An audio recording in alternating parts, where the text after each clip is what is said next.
Angka stunting kita di tahun 2019 masih di angka 27,6%. Memberikan masa depan seorang anak. Jawa Barat, Jawa Timur.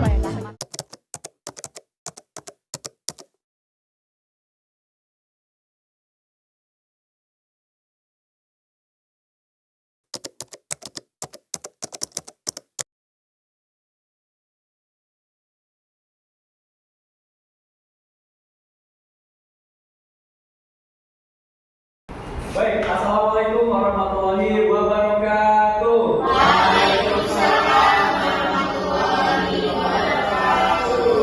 Bapak dan Ibu apa kabar? Baik. Sehat? Sehat. Sudah makan belum? Belum. Boleh nih. Bapak dan Ibu, sebelumnya sudah tahu belum siapa kami?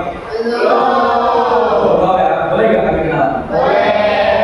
Jadi kayak kata pepatah, tak kenal maka tak sayang. Jadi kami coba perkenalan diri terlebih dahulu ya. Baik, sebelumnya kami datang dari BKKBN, Bapak dan Ibu, yaitu Badan Kependudukan dan Keluarga Berencana Nasional. Kami adalah sebagai fasilitator pada hari ini untuk Bapak dan Ibu. Jadi sebelumnya kami ingin memperkenalkan diri kami masing-masing terlebih dahulu. Di mana pertama ada saya. Bapak dan Ibu boleh panggil saya Mas Reza. Nama lengkap saya Reza Ahmad Suryatno. Kemudian boleh mungkin rekan saya. Halo Bapak dan Ibu. Halo. Ini panas ya? Iya. Oke, kenalkan saya Ridwan Ramadi atau Bapak Ibu nama saya Ahmad saja. Lebih dekat ya. Saya sudah dari BKKBN. Alhamdulillah hari ini tugas saya untuk menghadiri acara dan menjadi materi pada acara hari ini. Tentunya ada teman saya. Halo Bapak-bapak, Ibu-ibu. Halo. Baik ya semuanya hari ini kabarnya. Perkenalkan nama saya Muja. Muja Hidayah Putih Anak Abani. Biasa dipanggil Kak Muja. Dan halo. Di sini saya dan teman-teman saya sebagai mau membuka diskusi ya kepada ibu-ibu dan bapak-bapak untuk keberlanjutan pembangunan di daerah sini yang dimana khususnya dalam bidang kesehatan ya. Bisa dilanjut abangnya? Oke, boleh ya dilanjut ya. Nah, sudah diberitahu ya oleh Kak Muja. Kita akan mengajak Ibu dan Bapak untuk berdiskusi terkait dengan kesehatan yang ada di sini. Jadi sebelumnya tapi saya ingin bertanya dulu ya terkait dengan tema kita pada hari ini. Mungkin bakal nyambung juga ya ke depannya juga. Di sini Ibu dan Bapak udah punya anak belum kalau boleh tahu? Oh, belum ada ibu juga. Belum nikah belum Mas? Belum nikah. Ada ibu nikah di sini ya. Oke. Mungkin dari Pak Bapak yang belakang udah punya anak?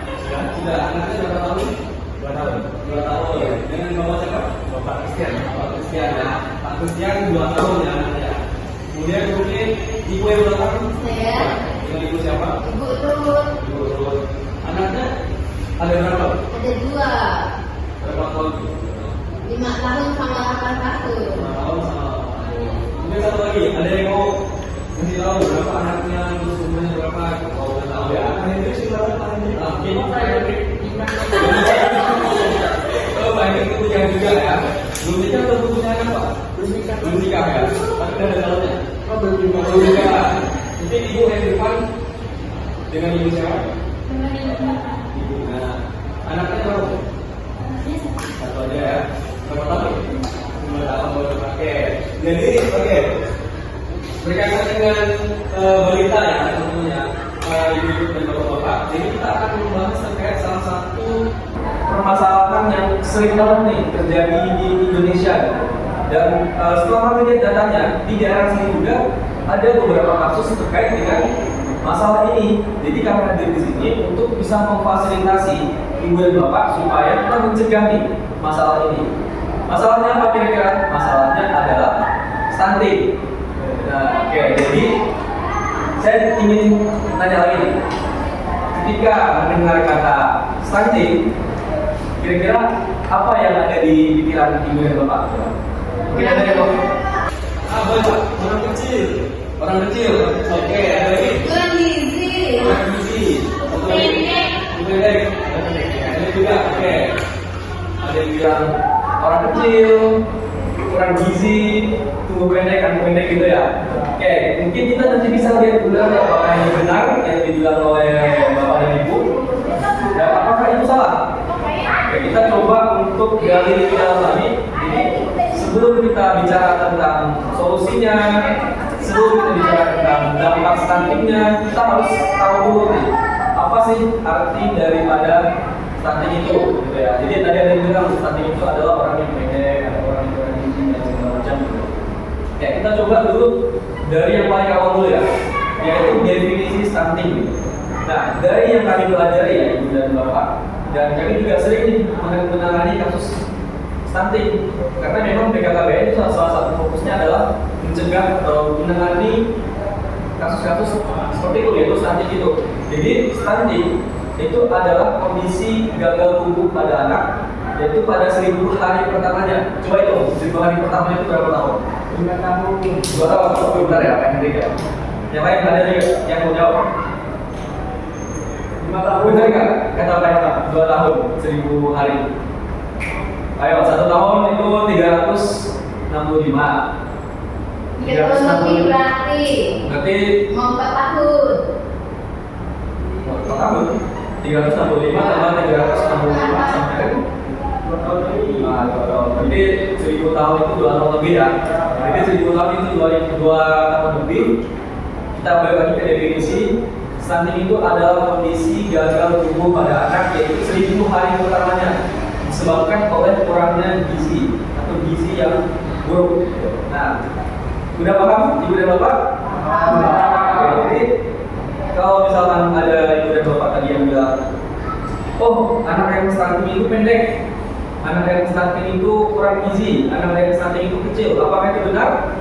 Belum tentu benar, karena ya emang salah satu ciri-ciri daripada anak stunting itu adalah bertubuh pendek atau perkembangan tubuh atau tinggi tubuhnya itu tidak sesuai dengan anak-anak di usianya.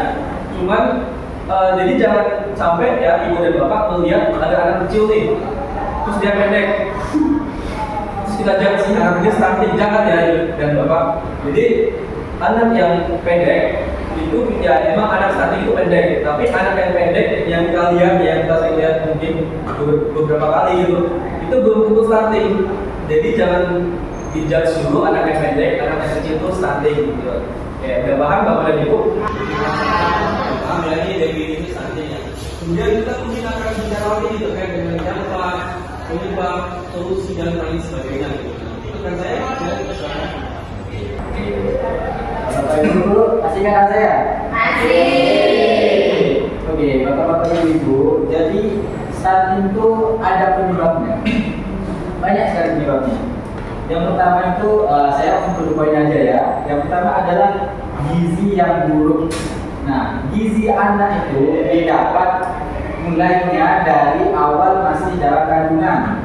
Nah, jadi nutrisi anak dalam kandungan itu didapatkan dari ibu. Nah, jadi janin itu makan dapat nutrisi, asupan nutrisi dari ibu. Jadi apa yang ibu makan, itulah yang janin makan atau anaknya makan. Makanya perlu nutrisi yang seimbang untuk ibu hamil, karena itu sangat berpengaruh pada bayi. Yang selanjutnya adalah anak kurang asupan makanan bergizi. Nah, setelah lahir kurang ASI. Kadang itu ada anak yang memang tidak mau diberi ASI gitu kan, atau kadang ada ibu-ibu yang ASInya tidak keluar, jadi setelah lahir langsung susu formula. Nah, anak tidak diberi ASI saja sampai usia 6 bulan, atau pemberian MPASI terlalu cepat atau terlalu telat, itu juga bisa menjadi penyebab stunting. Selanjutnya adalah pola asuh yang salah. Nah, apa sih pola asuh yang salah? Yaitu anak tidak rutin diberi makanan tambahan sesuai dengan usianya. Jadi anak tadi Abang Reza bilang di awal 1000 hari pertamanya. Nah itu anak perlu nutrisi yang seimbang, nutrisi yang baik karena itu di masa awal pertumbuhannya. Jika tidak diberi nutrisi atau asupan suplemen atau vitamin gitu kan yang tidak sesuai, itu bisa menjadi penyebab stunting. Selanjutnya adalah orang tua kurang memperhatikan kebersihan makanan dan minuman. Nah, Bapak Ibu sebagai orang tua, apakah di sini sudah menjamin kebersihan di rumah, kebersihan makanan, wadah makanan, cara memasak dan sebagainya? Belum ya? Oke, semoga di kedepannya bisa lebih baik karena itu sangat penting sekali Bapak Ibu untuk keberlangsungan pertumbuhan anak. Jadi tempat akan yang higienis, cara memasak yang tepat, dan nutrisi yang seimbang itu menjadi penunjang pertumbuhan anak dan dapat mencegah stunting. Selanjutnya adalah sanitasi buruk. Nah, sanitasi buruk ini ada yang tahu nggak? Tahu Pak. Sanitasi yang buruk ini, misalnya contohnya aja ya, jarang cuci tangan. Nah, kadang anak-anak baru keluar main langsung disuap, masih dari luar kan, masih kotor-kotor, disuap sama ibunya. Nah itu kemungkinan besar kuman itu ikut masuk ke makanannya gitu. Jadi bisa menyebabkan stunting. Selanjutnya air minum tidak bersih. Nah Bapak Ibu, air minum di sini air hujan atau air galon atau gimana tuh? Air hujan. Air galon ada air hujan ya. Nah, dari air minum tersebut itu harus kita pastikan bersih dan higienis. Jadi tempat penyimpanannya, wadahnya itu juga berpengaruh. Jadi kayak airnya bersih, airnya sehat, itu juga bisa mencegah stunting. Dan beri anak air yang cukup ya Bapak Ibu, karena anak itu rawan dehidrasi. Selanjutnya adalah dampak jangka panjang stunting yang akan dijelaskan oleh teman saya. Jadi sudah jelas ya Bapak Ibu penyebab daripada stunting itu tadi ada kurangnya gizi, ada sanitasi yang buruk, tidak cuci tangan, tidak memperhatikan kebersihannya, itu bisa banget menyebabkan stunting. Nah kemudian kita akan bicara terkait dengan dampak nih. Dampak kalau kita nggak menerapkan, kalau kita tidak yang namanya memperhatikan nih daripada penyebab daripada stunting itu. Dampak jangka panjangnya kalau misalkan anak kita sudah didapati stunting, ada beberapa dampaknya Bapak dan Ibu. Yang pertama itu tadi, yaitu adalah tumbuh kembang anak itu tidak seperti anak pada umumnya. Tumbuh kembang anak yang terkena stunting sama tumbuh kembang anak sama yang tidak terkena stunting itu istilahnya beda segini. Jadi kayak anak yang tidak terkena stunting mereka bisa tumbuh lebih cepat, sedangkan anak yang stunting itu tumbuhnya tuh tidak melambat gitu. Jadi tidak semaksimal orang yang tidak terkena stunting. Nah itu yang dampak nomor satunya. Kemudian dampak yang kedua itu karena anak yang terkena stunting itu mudah daya tahan tubuhnya rendah, jadi mereka itu gampang sakit. Jadi anak yang terkena stunting ya emang imunnya rendah, daya tahan tubuhnya rendah dan menjadi gampang sakit. Kemudian yang ketiga, kesulitan belajar di sekolah. Nah, anak yang terkena stunting juga salah satunya adalah perkembangan otaknya itu juga melambat. Perkembangan otaknya itu juga tidak seperti anak-anak pada umumnya. Ketika guru mengajar mereka, ya wajar kalau mereka itu tidak mudah memahami suatu materi dari guru karena ya memang perkembangan otak mereka lambat gitu ya. Kemudian ada lagi saat mereka dewasa, yaitu tadi karena perkembangan otak mereka lambat, karena tumbuh kembang mereka juga tidak seperti pada umumnya, orang pada umumnya. Pada saat mereka dewasa, yaitu sulit untuk mencari pekerjaan. Karena ya namanya pekerjaan pasti kan minimal kita membutuhkan yang namanya otak dan tenaga ya. Sedangkan anak stunting itu perkembangan otak belajar melambat. Gimana mau kerja? Jadi produktivitasnya itu melemah. Jadi anak yang terkena stunting itu ya seperti itu dampak-dampak panjangnya. Dan sebenarnya apa arti dari ini semua, Bapak dan Ibu? Jadi arti dari ini semua adalah nyambung sama jumlah atau persentase kemiskinan nih yang ada di Indonesia. Karena persentase stunting di Indonesia itu besar, otomatis orang-orang menjadi atau orang-orang yang terkena stunting itu persentasenya besar juga. Dan orang yang terkena stunting besar itu bisa menyebabkan kemiskinan karena ya emang tadi mereka itu tidak susahan untuk menjadi orang yang produktif.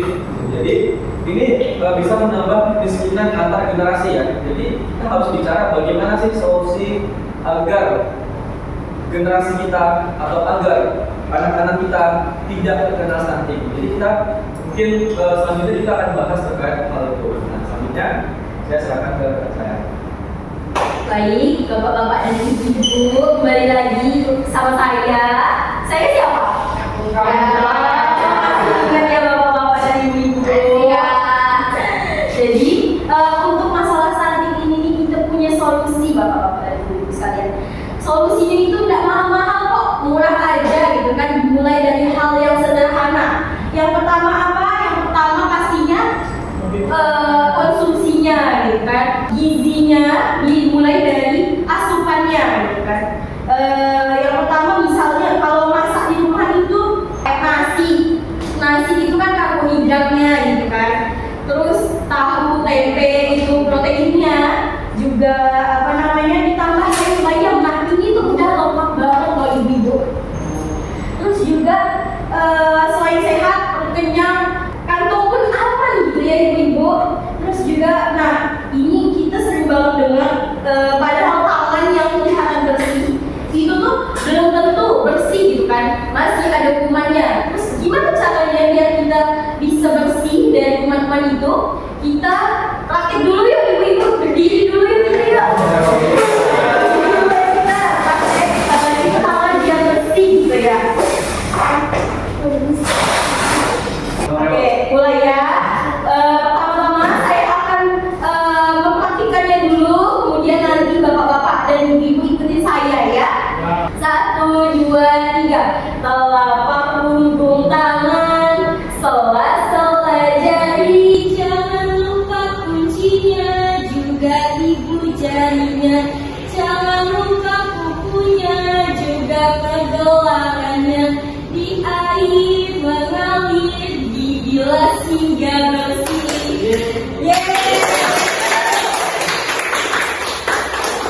Bapak-bapak dan ibu-ibu bisa praktikkan itu nanti di rumah ya, bapak-bapak.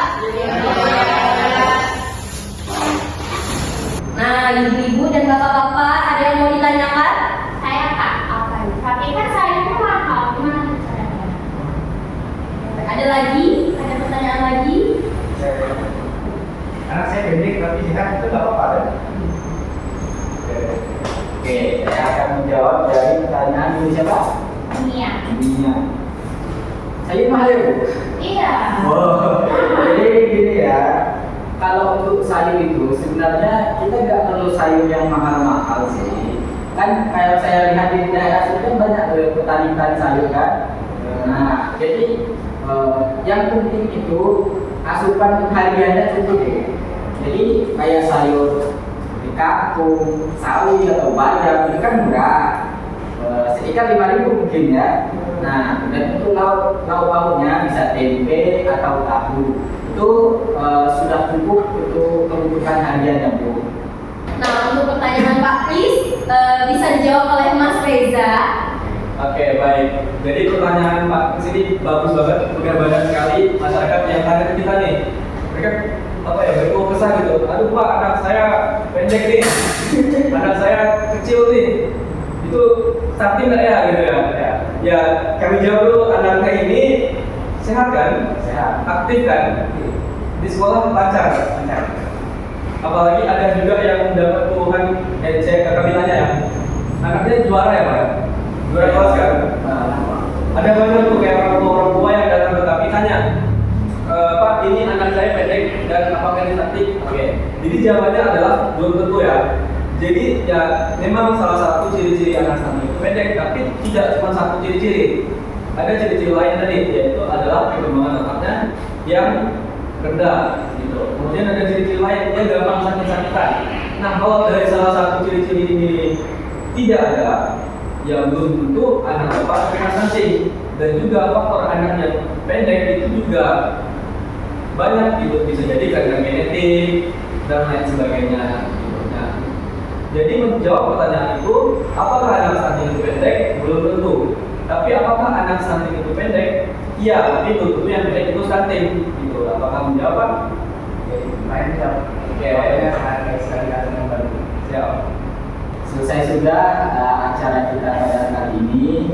Mungkin itu adalah sedikit edukasi dari kami untuk Bapak Ibu sekalian. Semoga bisa menjadi evaluasi untuk kita ke depannya menjadi lebih baik lagi, terutama dalam peran kita sebagai orang tua dalam tumbuh kembang anak. Nah, untuk mas-mas yang belum nikah, ini juga bisa jadi persiapan untuk nanti ketika mungkin sudah menikah, saat istrinya hamil dan punya anak gitu ya mas. Mungkin sekian kami bertiga kami undur diri. Ada salam dari Kepala BPKBN untuk Bapak Ibu sekalian. Kami mengucapkan terima kasih yang sebesar-besarnya. Lain waktu kita berjumpa lagi. Kami akhiri wassalamualaikum warahmatullahi wabarakatuh. Waalaikumsalam.